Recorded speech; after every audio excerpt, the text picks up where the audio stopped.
Azam, no, what's going on, G? So we're back with Ordeal chapter 130, and we continue with the soldiers fighting for their lives against these nightmare creatures. Bro just got done stabbing one, that just about took all his energy. And it don't look good for the rest of the civilians in the squad either. They are literally on their final breaths. But just when you think you almost out the way, you got another one of these little things out there lurking, ready to attack. And it caught our old boy, off guard. Luckily one of his soldiers was there to help him out and protect him. But along with getting that creature, she also got her mans. And I feel for her because, like, yes, you killed the creature, but your homie was basically, collateral damage for this whole thing. And he was basically telling her, like, yo, it's okay. It's all right. Don't worry. He told her that his sight basically faded a while ago and he was already like 3 steps slower than he was beforehand. And he tells her, hey, please tell the princess that I was waiting. I was waiting until we were finished with all this to introduce myself. Because if you can't see, these guys got red eyes. And you know who else who got red eyes?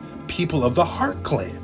And he told her, he's like, it was an honor fighting beside my queen and a fighting beside you too, Lieutenant. And then we get this shot over here. The helicopter is floating over the large expanse of the fight between Azam, Yukio, and that other Gaki. And when we get another picture of this creature too, I ain't gonna lie, this looks straight out of some like Alien versus Predator type shit for real. And Azam is noticing and like kind of debriefing himself, basically saying, okay, bet, I realize that this is something that he has to like consume a great deal of ki to use. And if he keeps spamming creatures like this, he's probably gonna be running out soon. And apparently this thing is another haste type creature as well. But he's also noticing that this creature doesn't just pay attention to strictly him, because the creature dashes all the way up to the very top on that helicopter and just destroys it. That's a crazy speed blitz, I ain't gonna lie. And Azam is furious because basically he wasn't expecting that and people died on his watch. And this dude right here, man,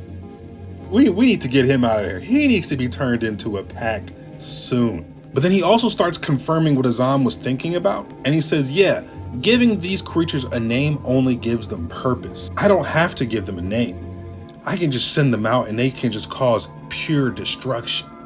And I ain't gonna lie, yeah, and it says it could just kill everything on sight.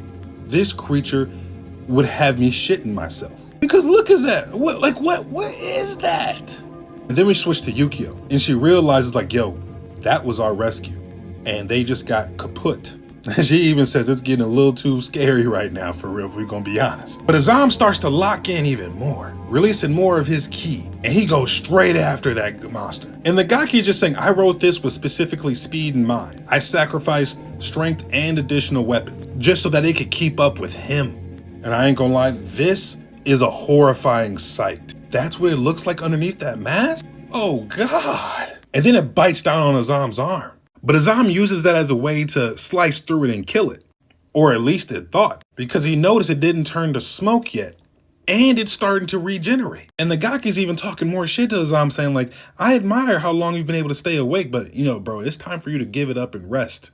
Azam locks in even more, wrapping his chains around his arms to mend the wound. And he's just like, no, I just gotta just hurry up and, take this out now, because I can't be leaving Yukio out there for too much longer. And he just goes straight at it. And he's basically just saying, I can't, if I can't even handle this, how am I ever supposed to avenge my baby girl? So he's like, I gotta lock in. I have to lock in. But then he also says, I know how predictable haste speeds are. I know exactly what they're going to do when they're using their speed. The thing thought it could get behind him, because as a speed user, what would you do? You would get right behind your op. But Azam predicted that and got a good shot in and stabbed it. But he noticed something once again. He noticed that it didn't disintegrate, because he could have sworn he hit it in its heart. He was like, oh yeah, I predicted you would get that. But that's why I wrote something in special just for that. I made it so that it'll be extremely stretchable and malleable, that it'll be hard to puncture or basically kill. So basically the creature's heart has such an elasticity that like even if it was supposed to be stabbed,